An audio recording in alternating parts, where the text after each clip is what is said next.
Good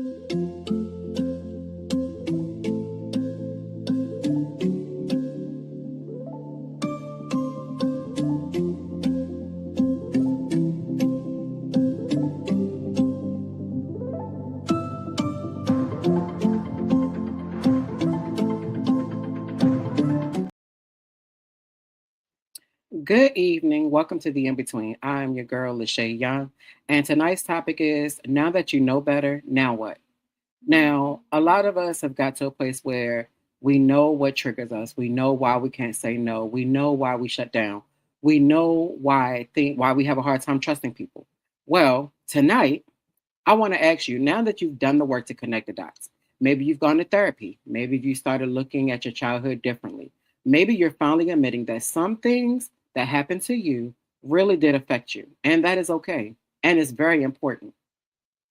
But here's the question I want to ask tonight. Now that you know better, what are you going to do differently? Welcome to the in between corner. This is going to be a little 10 to 15-minute space where we have the conversation that don't necessarily need a whole hour, but they still need to be had. And tonight I want to talk about the space between self-awareness and accountability. Knowing why isn't the same as changing. I think we've gotten really good at learning the language, trauma, triggers, boundaries, attachment styles, inner child healing, generational cycles. And listen, I'm glad we're talking about these things. But I've been thinking about something. At what point does understanding our behavior have to turn into changing our behavior? Because there's a difference between saying, I know why I do this, and saying, I know why I do this, and I'm working on not doing it anymore. Those are two completely different places. Sometimes becoming so good at explaining ourselves that we don't realize we're using the explanation to avoid the accountability. That's just how I am. And I hate those words. Those words make me want to run. I feel like anybody that says that's just how I am is people that are not willing to change. They're not willing to move. They're not willing to compromise because they really do believe nothing is wrong with them because that's just who they are. And I don't trust anybody um, that says those words. That's just that's just how I am. I don't trust anybody because of what happened to me. That's another thing. When I get mad, I shut down. I grew up in a house where nobody talked about feelings. I've always had bad tempers. Okay, those things may absolutely be true, but now what? Two things can be true. Here's something I'm learning personally. Two things can be true at the same time. Someone can have hurt you, and you could be responsible for your healing. And I said it all week, I say it all the time. When you become an adult, it is your responsibility to heal those things that are in you that have not been healed. It's not anybody else's responsibility.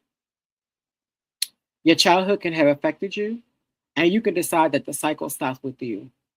You can have learned unhealthy behaviors as a means of survival and recognize that those same behaviors don't belong in the life you're trying to build now. And acknowledging that doesn't erase what happened to you. I learned yesterday in my EDM therapy that you have to get to 0 out of 7. Zero mean when you think about it, it has no weird feelings, like it's not bad. 7 is the worst thing ever. And it took a while to get to 7 because for me, I felt like if I said 0, it made it feel like it didn't happen. And that wasn't the case. It's just my perspective of it has now changed, and I'm no longer allowing it to keep me captive. That was my moment and the way that what I am doing now. It doesn't excuse the person who hurt you whatsoever. It doesn't mean that what happened wasn't wrong. Now, let me pause.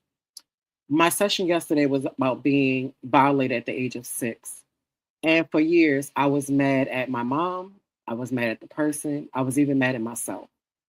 And yesterday with my session, I was able to look at it in a different light where I was no longer angry at my mom. I was no longer angry at me. And the crazy part is, I didn't even realize I still was carrying that anger on my back. And sitting in therapy yesterday, by the time we got to 0, The only person that was to blame was the person that caused the violation. It wasn't my mom because she couldn't be there. It wasn't me because I didn't know how to speak up and say what was going on. I was 6. You shouldn't have to explain anything like that to anybody. But that's where I had to get to. So I'm saying all that to say it doesn't take away from what happens by you moving forward.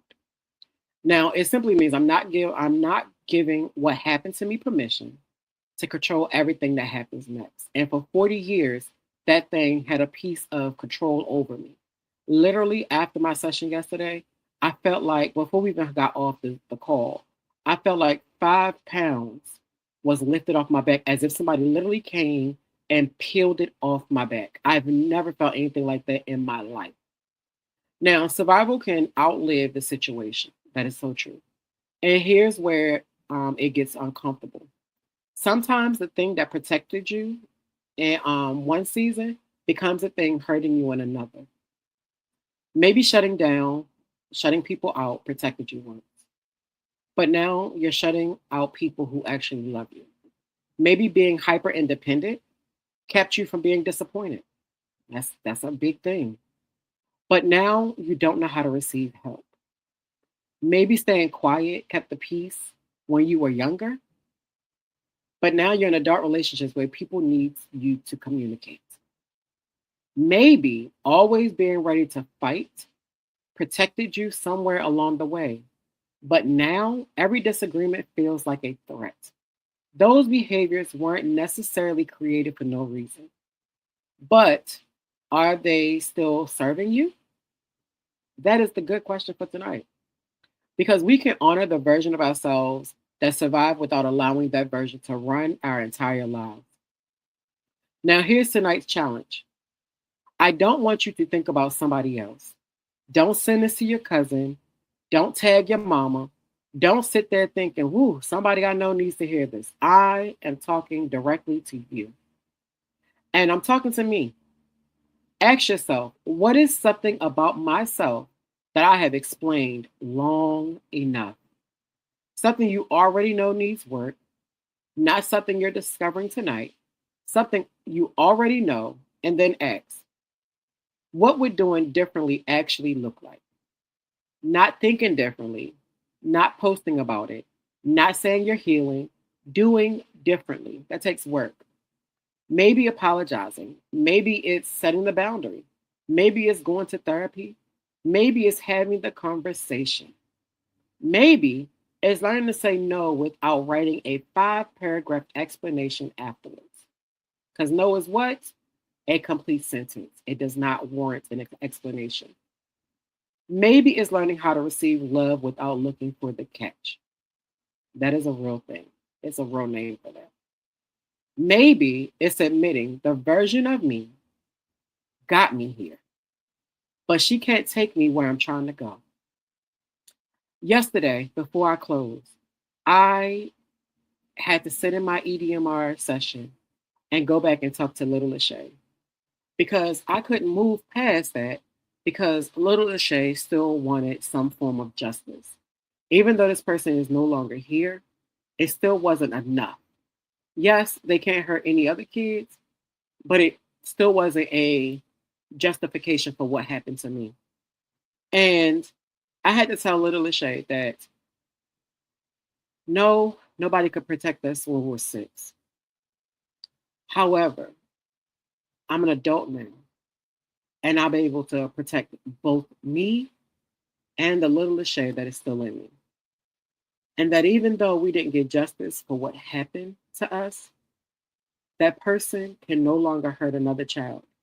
And if you know me, my heart goes more out to people that are hurt, harmed, bullied, or assaulted than me even looking out for myself some days prior. Um, so it was big for me to have to be able to sit and really have a full conversation, looking at Little Lachey sitting in the back of that cab on the back seat while my mom and the driver's in the front seat having a whole conversation and feeling every emotion that Little Lachey felt and be able to soothe her and tell her that we are good now. We are safe now. We are protected. We are loved. We are successful. Nothing about our past can affect our future anymore. And I want you to sit with that. I want you to sit with what I just said because it was definitely powerful for me. It was able to get me to where I needed to be so that I don't have to revisit that conversation with pain ever again. Now, in my closing, self awareness is powerful, but self awareness is supposed to lead somewhere. Eventually, knowing better has to become choosing differently. And you don't have to change everything tonight. That's impossible. And it will be overwhelming and you will quit. But you do have to stop pretending you don't know what needs your attention. So tonight, sit with this. Your past may explain you, but it doesn't get to make every decision for the person you're becoming. And somewhere between who you were and who you are becoming, there's the in between. I will see you next time, the in between corner, with moments of inspirations, moments of encouragement, moments full of tools to help you get where you need to be. So join me next week. Be kind to yourself. It's okay to sit with yourself. And everything that happened to you, you will have the valid reason, right to feel what you feel. But do not let it keep you. Do not let it dictate your future. You are in charge of your destiny, of your fate, your space, your boundaries, what you will accept and not accept. That is boundaries. I'll see you next week. You guys be blessed. I love you. That's all that matters.